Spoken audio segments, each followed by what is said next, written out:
Mesdames et messieurs les experts, l'idée d'une conclusion ou d'une synthèse d'un tel débat me paraît n'avoir finalement pas grand sens, ce qui me met tout de suite très à l'aise, puisque les propos très intéressants qui ont été tenus par les uns et les autres ont été parfaitement compris par tout le monde, et je ne vois pas en quoi j'ajouterais en commentant ce qui a été dit, ce que vous avez déjà compris. Mais permettez-moi néanmoins de vous faire confidence, puisque je suis le candide de service, de la stupéfaction qui est la mienne devant le sujet que vous avez choisi pour cette réunion, celle du rapport des experts et du pouvoir des médias.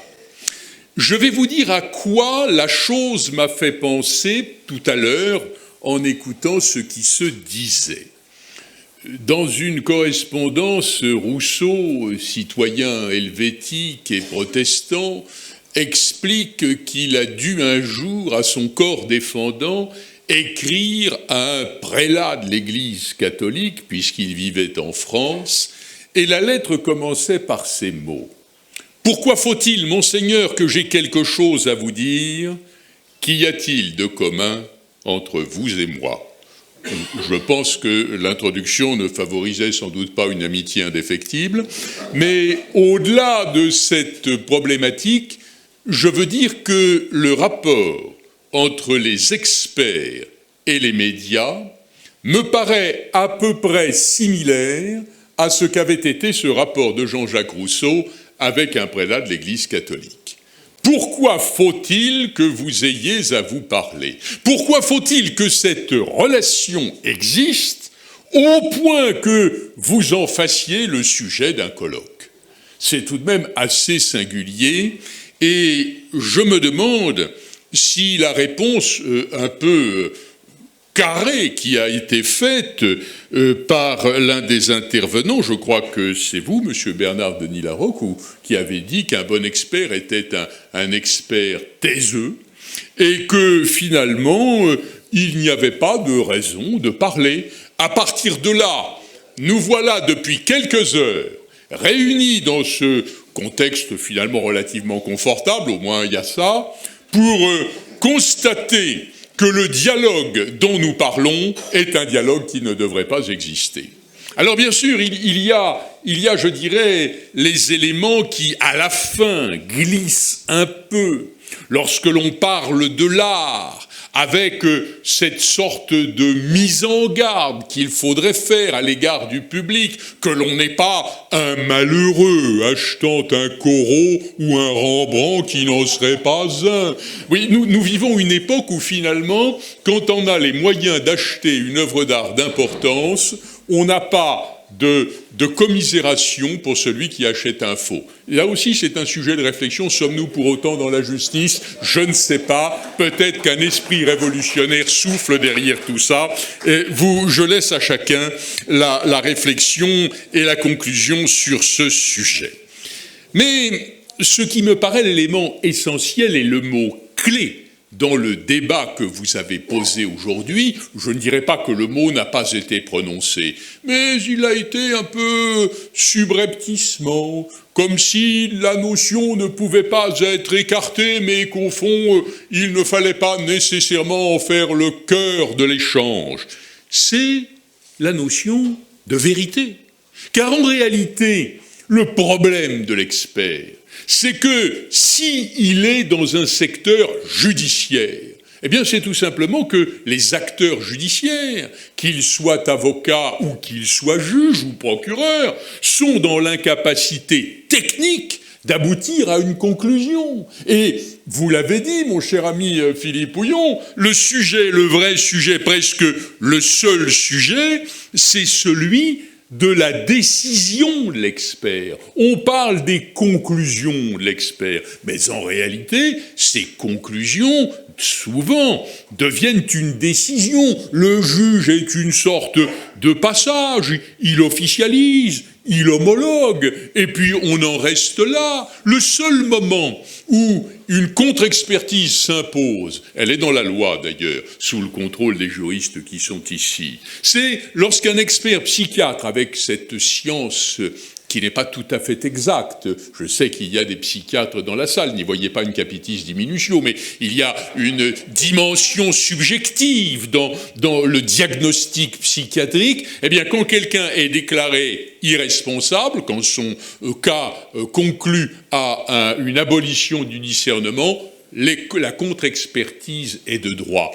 Mais souvent, dans des affaires techniques multiples. Vous avez aussi, Philippe Pouillon, évoqué ce problème médical qui a déchaîné des passions dans le Val d'Oise, et la question était de savoir quelle était la cause de la mort. Ou bien la cause de la mort était un effroyable acharnement policier avec des brutes s'asseyant sur un malheureux garçon au point de lui éclater la cage thoracique et de l'envoyer à de Patresse, ou bien un destin contraire et défavorable faisait que ce jeune homme trouvait la mort un peu par hasard dans des circonstances qui certes laissaient à penser, mais qui n'auraient pas dû laisser à penser. Et là se pose dans ce cas-là, et c'est pour ça que j'ai aimé que vous l'évoquiez, la difficulté de la préférence. Car s'il n'y a pas d'absolue certitude quant à la cause d'un événement majeur, quelle est la cause qui va être privilégiée? Quelle est la cause qui va être privilégiée?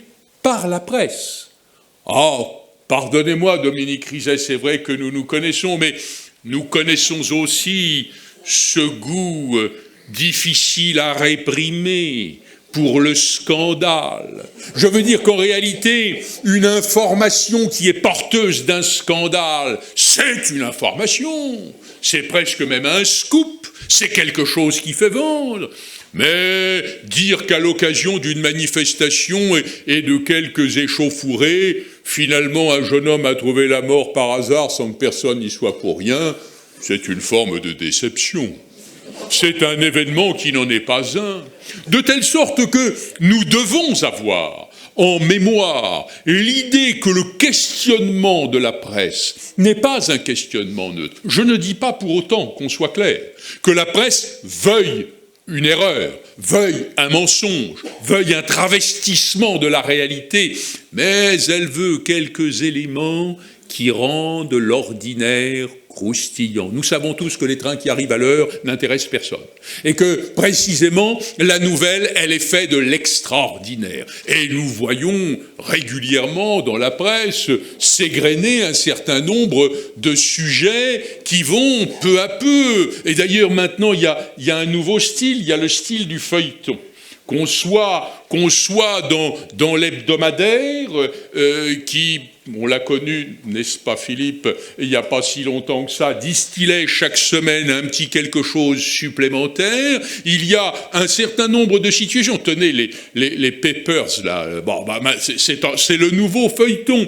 Au fond, on est dans la délation des personnes ou dans la dénonciation du scandale. Nous avons besoin de ça pour avoir le sentiment qu'il se passe quelque chose. Imaginez un article, ou même quelques minutes de télévision, où tout le monde serait dans une sorte d'harmonie, où l'expert dirait tout ça n'est rien, et où finalement, embrassez-vous Folleville, on finirait par avoir un sentiment sucré qui ne s'est rien passé. La tragédie est dans l'information, un peu comme la valorisant. De telle sorte que il y a un sujet.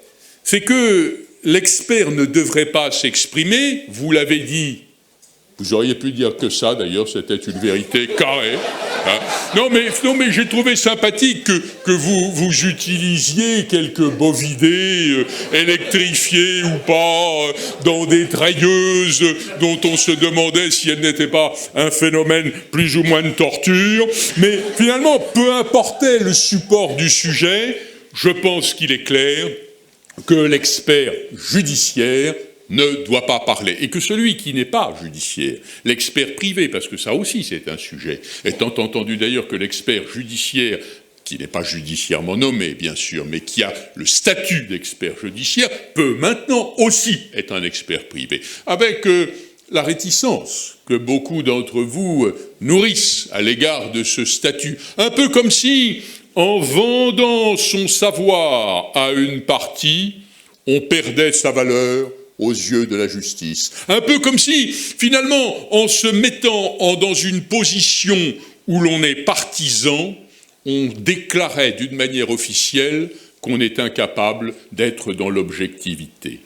Refermons cette parenthèse qui n'est pas notre sujet et revenons à ce sujet qui me paraît important.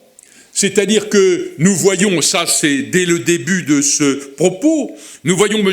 Alain Bazot nous expliquer d'une manière très bonhomme qu'au fond, finalement, son organe de presse a pour finalité d'influencer l'opinion et de contraindre les pouvoirs publics. Quand il nous explique que sur certains sujets comme le crédit revolving dont il a eu la peau et dont il se félicite, ou le test d'étiquetage d'un certain nombre de produits, il a fait en sorte que les choses changent. Je comprends qu'on aime que les choses changent, mais derrière cette action de journalisme, qui n'est plus une action d'information, mais une action de formation du futur, il y a une substitution à celui qui doit prendre la décision, c'est-à-dire qu'il y a tout simplement un goût du pouvoir. Et quand il y a un goût du pouvoir, quand il s'agit d'influencer l'opinion, la question se pose de savoir si en collaborant à l'œuvre de presse, on ne collabore pas, il faut en être conscient, après tout pourquoi pas, ça n'est pas interdit d'une manière morale, on ne collabore pas à la constitution d'un pouvoir, à la constitution d'une opinion. L'opinion ne juge pas ce qui est, elle doit apprendre ce qu'on l'amène à digérer. Et là, il y a une éventuelle, non pas éventuelle, une évidente, instrumentalisation de l'expert. Car lorsque l'expert dit que la vérité est dans un domaine que ni le journaliste, ni le lecteur, ni le téléspectateur ne sont susceptibles d'appréhender, alors clairement, il est évident que l'on est dans une situation où l'expert fait l'opinion. Et puis, il y a des sujets où l'opinion technique qui consiste, comme dans beaucoup de domaines, à adopter la position de celui qui sait, c'est-à-dire vous, dans des domaines divers. Il n'y a rien de honteux à cela. Mais il y a certains cas où l'adoption d'une opinion détermine une réaction, c'est-à-dire une vision politique de la situation, notamment dans ce qui constitue des grands scandales, des grandes tragédies, dont nous avons l'habitude, parce que aujourd'hui la tragédie n'est plus admissible. Ma grand-mère admettait que le volcan se mette un peu en éruption et que finalement il puisse y avoir quelques morts. Aujourd'hui, il faudrait que le parquet, pardon monsieur le premier avocat général, mais vous n'êtes plus dans ce secteur-là maintenant, trouve absolument un vulcanologue à nous mettre dans les chaînes, de sorte que nous puissions venger un destin contraire. Et puis il y a un autre phénomène qui me paraît être tout à fait inquiétant.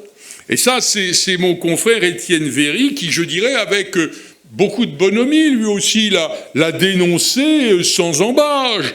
C'est le fait que les médias, alors qu'il s'agisse des médias traditionnels ou de ces réseaux sociaux multiples et variés qui existent aujourd'hui, les médias ont pour fonction de faire remarquer un certain nombre de personnes. Vous vous souvenez quand il nous expliquait qu'il avait 16 000 consultations et qu'au fond, à 1% de clients sur les 16 000, ça en faisait quand même 160 et que ça pouvait faire tourner la boutique.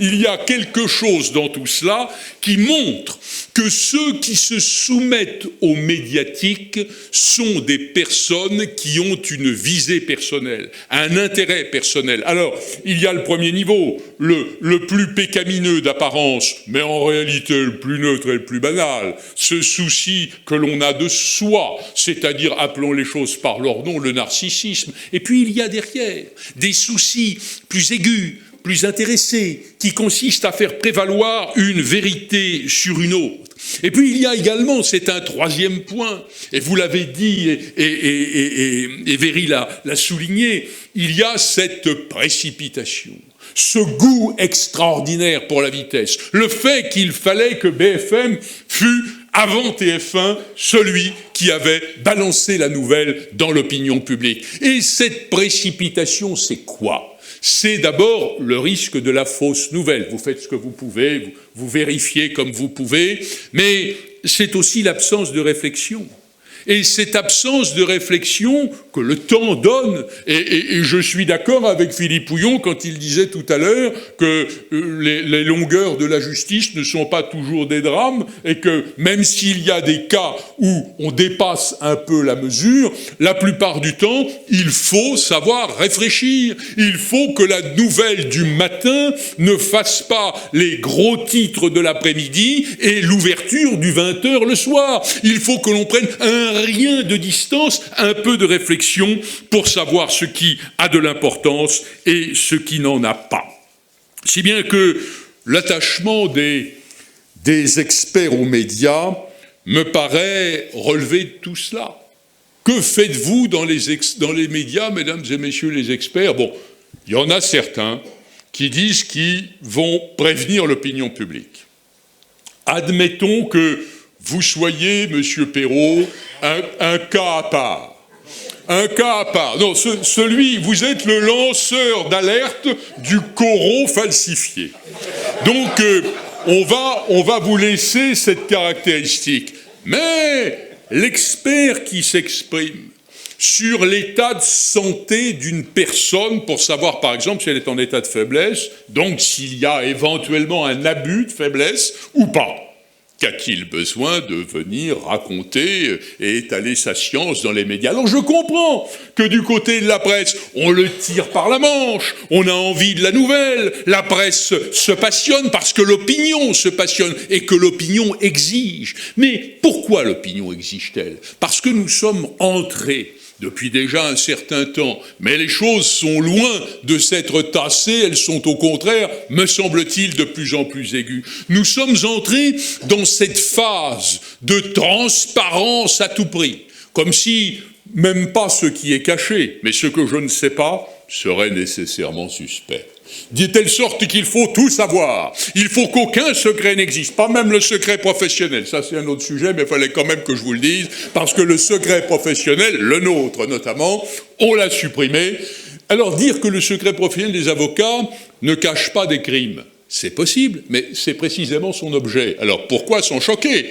Donc, mais le secret n'a plus droit de citer. La transparence est devenue une sorte de tyrannie, et à partir de là, il faut tout savoir. Cette tyrannie, elle n'est pas créée par la presse, elle s'exerce sur la presse. La presse a le devoir impérieux, parce que c'est l'opinion qui le lui demande, de tout étaler, de tout savoir, de percer tous les secrets. Alors le secret des sources, vous l'avez dit aussi, Philippe Pouillon a facilité largement les choses. Puisque la presse aujourd'hui sait ce qu'elle sait, dit ce qu'elle dit, sans avoir à dire où elle a trouvé l'information. Mais quand l'expert est sur l'écran, même s'il n'est pas aussi amusant que celui qui fait tourner les vaches avec de l'électricité, lorsque, officiellement, il fait confidence de ses conclusions, il entre dans ce processus. Il casse la notion de secret qui est liée au développement judiciaire dont il doit être solidaire. Il y a d'autres situations qui sont infiniment plus faciles. Qu'un avocat aille dans la presse, je dirais, c'est son devoir. Alors pas à tout bout de champ et pour dire n'importe quoi sur n'importe quel sujet. Même si je me suis laissé dire qu'il y avait des cas particuliers. Mais en réalité, parce que précisément nous sommes partisans, parce que nous avons une vérité à dire. Vous avez, monsieur le premier avocat général, très habilement, très brillamment également, dit qu'il fallait dire sans dire tout en disant. J'ai admiré ce talent diplomatique, ne pas tout dire, mais ne pas rien dire. Bref, ne rien dire en faisant croire le contraire. Mais vous nous avez dit en substance que tout ça n'avait pas grande importance parce qu'il y avait des déontologies. Oui, il y a une déontologie de la magistrature. La déontologie de la magistrature, d'abord, c'est le respect de la vérité, y compris du côté du parquet, ce qui n'est pas extensible au barreau, je le confesse. Nous ne mentons pas. Non, ne riez pas, madame. Nous ne mentons pas, mais si une vérité nous est contraire, je veux dire à notre client, nous avons le devoir de ne pas l'étaler devant quiconque. Maintenant, s'agissant de la déontologie de la presse, je ne dis pas que la presse est immorale. Loin de moi une telle pensée. Et je crois d'ailleurs que c'est faux. Mais cette déontologie, d'ailleurs, ne fait l'objet d'aucun contrôle. Car la commission de déontologie de la presse, c'est un vieux serpent de mer, mais qui est détesté par toute la profession. Donc avant qu'il y ait un contrôle déontologique de la presse, je pense qu'il faudra que les forces en présence changent un peu si d'aventure jamais une telle situation se présente.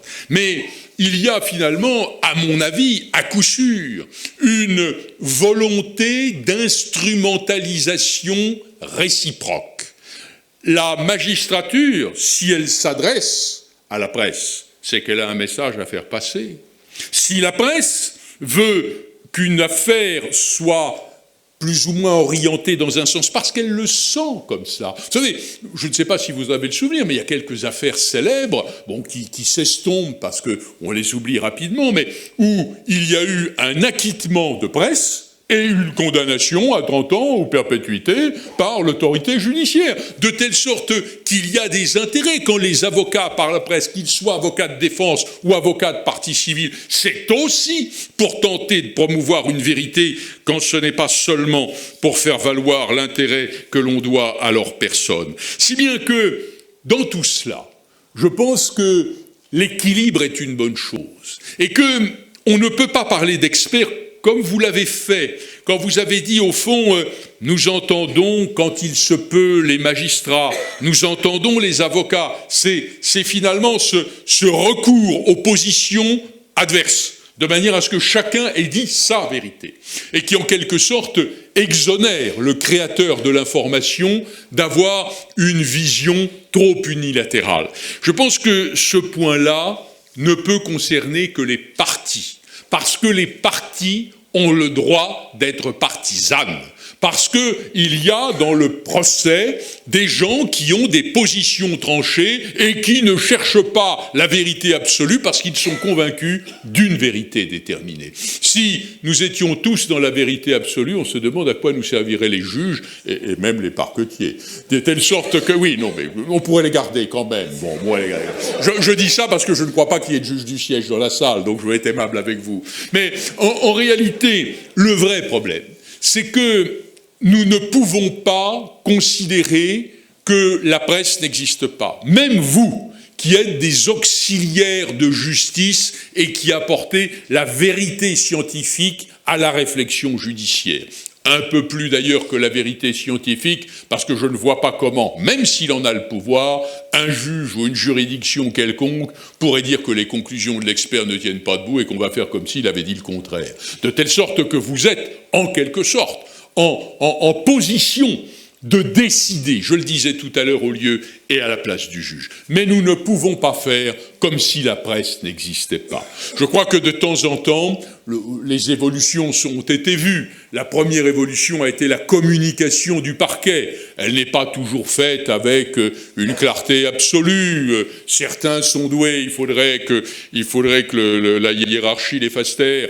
Et d'autres, on le sent bien, ont un sentiment de douleur quand il faut s'exprimer. Et ce n'est pas simple d'ailleurs de le faire dans la juste proportion qui est celle de la mission qu'on leur impose. La presse existe. Nous ne pouvons pas l'ignorer. Elle est en quelque sorte le lien, l'écran, ce qui nous relie à l'ensemble de la population nationale, ce qui nous permet d'avoir ce dialogue dont, au fond, nous avons tellement de mal à nous passer que de temps en temps, nous glissons sur des réseaux sociaux et chacun roule des épaules en disant « j'ai tant de followers ». On ne sait pas d'ailleurs si ce sont des crétins ou pas, mais ça n'a pas d'importance. L'essentiel est d'être suivi et de leur raconter n'importe quoi, mais de leur raconter quelque chose. Et je pense que, contrairement à ce que je vous ai dit, je ne sais pas si je vous ai convaincu, mais je me suis convaincu moi-même que mon propos initial n'était peut-être pas le bon. En réalité, la problématique entre quelque profession que ce soit et la presse est une vraie problématique. La vôtre est compliquée parce que, je dirais, la fidélité que vous devez à ceux qui vous missionnent suppose que vous ayez une grave discrétion, une grande discrétion. Mais il faut peut-être parfois aussi, lorsque l'opinion s'égare, que vous rectifiez le tir. Nous sommes dans cette situation où, finalement, il y a le monde tel qu'il existe et le monde tel qu'on le voit sur les écrans. L'équilibre est difficile à faire pour ceux qui constituent l'image, mais je pense qu'avec un peu de mesure, un peu d'oubli de soi et un peu de mémoire des devoirs qui nous sont imposés, pour vous comme pour nous, comme pour d'autres, finalement, la sagesse n'est pas si difficile à trouver.